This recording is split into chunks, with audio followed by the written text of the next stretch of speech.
In three, two, one. From the dawn of time to the age of steel, people have rocked.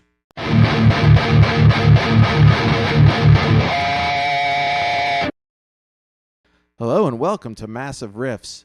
I'm your host, Dr. Massive. So, we here at Massive Riffs, we give you the answer to the video at the beginning.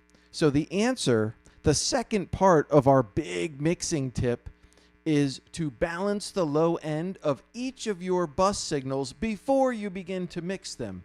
And by low end, I mean about 20 hertz to 200 hertz. Go through each bus signal of each sustain. And by sustain, I mean guitars, bass, vocals, things that are not drums. Okay, keep the drums separate. Everything else that has like a long drawn out part, like a or a guitar or a bass or a singing, balance the low end.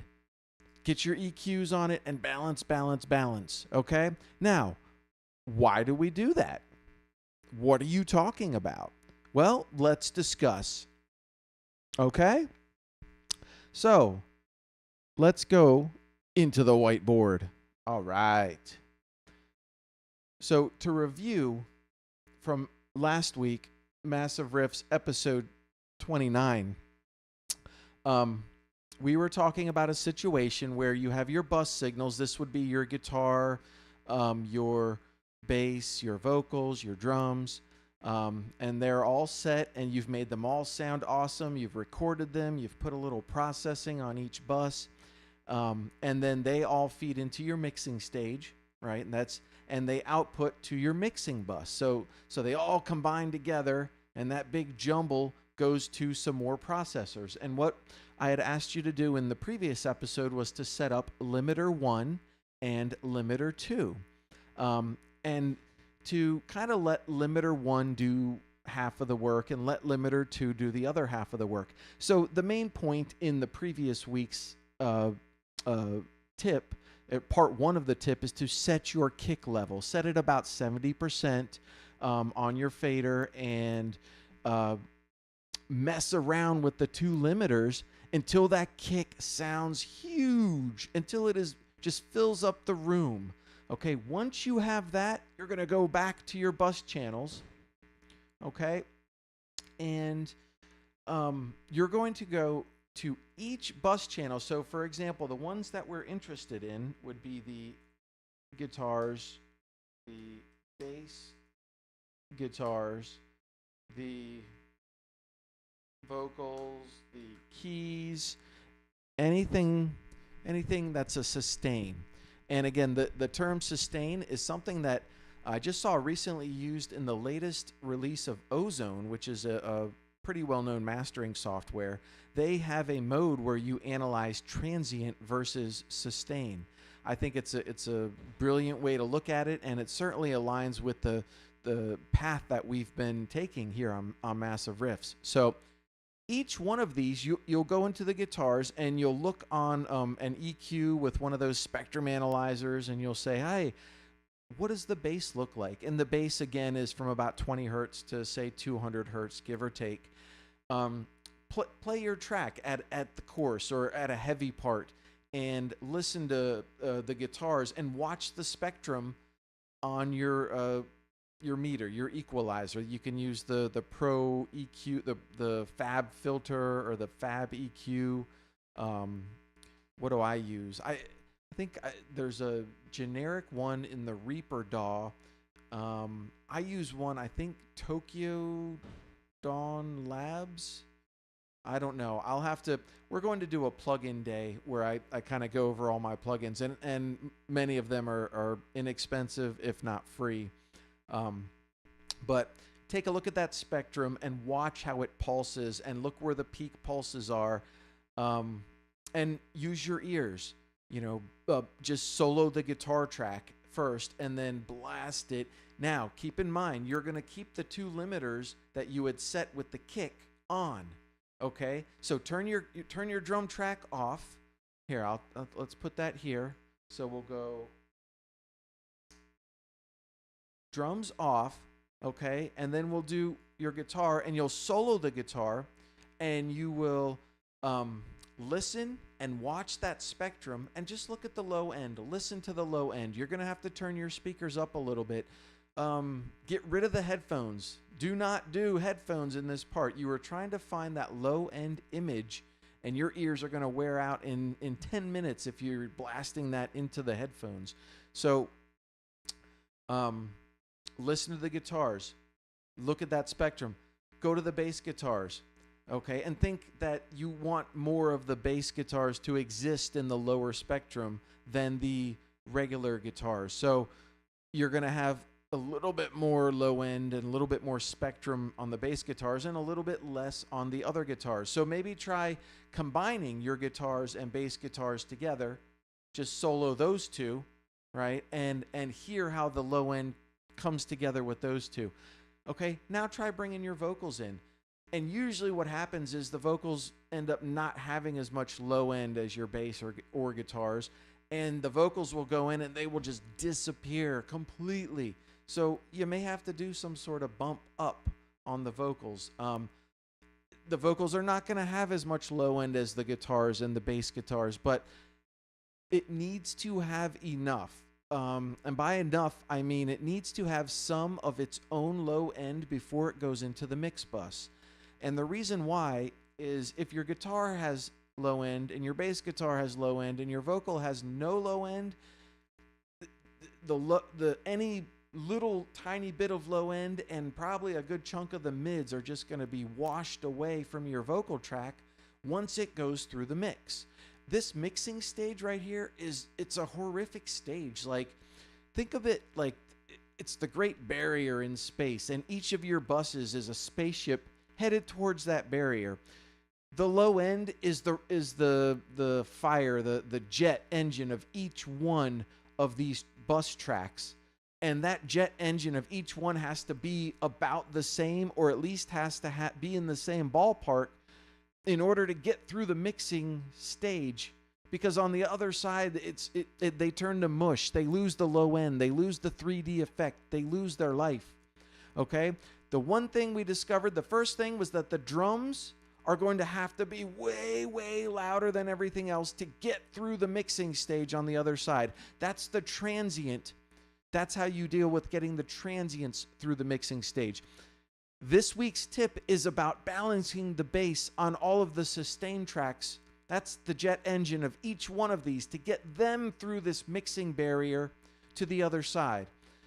And the reason you want to get them through on the other side is so they still sound the same. So if you do an EQ on the guitar within the bus to make it sound good, it sounds the same on the other side of the mix bus. So you're not constantly playing this game where you're EQing the guitars to give back all this extra body on the mix bus.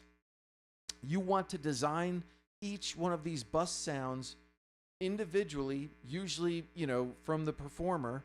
You'll get input from the bass player and input from the guitarist, and they'll tell you certain things, and you'll want certain things, and other people will want other things, but each one of those buses should exist on its own. That should be its own instrument, and the more of the original bus tone and sound and presence that we can maintain through the mixing stage, the better off we're going to be. I promise, every single time.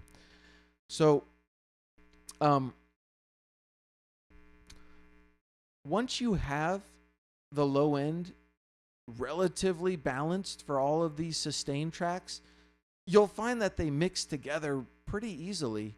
It'll seem like there's a wide range of volumes where they can work together. And that's pretty much what we're going to need, because, to do a rock song, the guitar player wants to have 4 rhythm tracks, right? And then, 4 or 5 lead tracks. And then the vocals have 2 to 3 to 4 to 5 vocal tracks going on at the same time. Bass guitar, keys, not so much. Those are a little bit more straightforward, but we're dealing with massive numbers of tracks, and you have to make it a point to look at your bus signal After all those tracks have been blended together and pushed together, look at your individual bus signals and think about the low end and get them a little bit aligned. And I think we're going to try an example of this, not this week, but maybe sometime soon.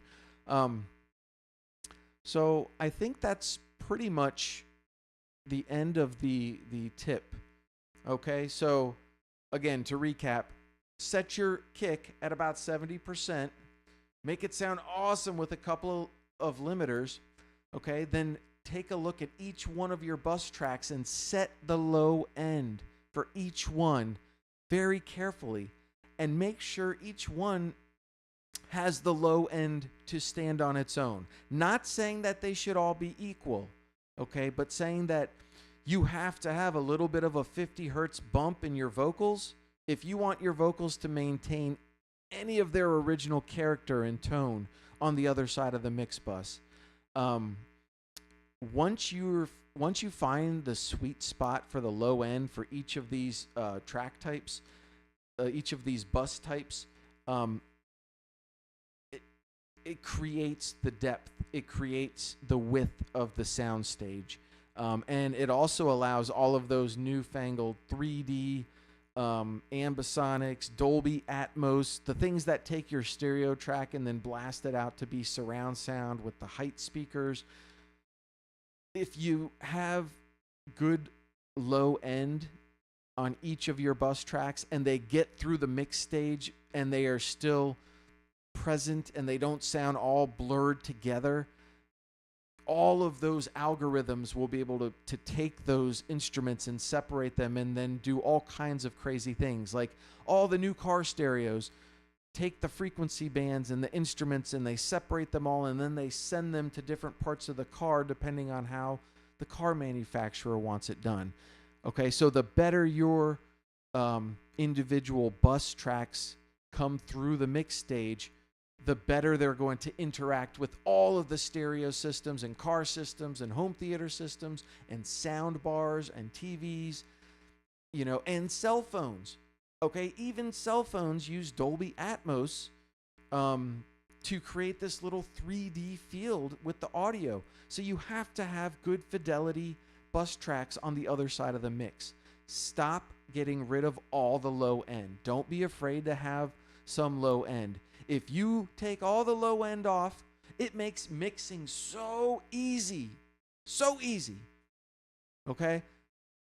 But you lose, the low end is gone. The original character of that instrument is gone, and it is forever tied to all of the other instruments. And even the best AI, Dolby, whatever algorithms aren't going to be able to rip that track out, that guitar track back out, and make it sound good, because all the low end is gone. Okay, so don't be afraid. All vocals should have a 50 hertz bump. Do not get rid of it.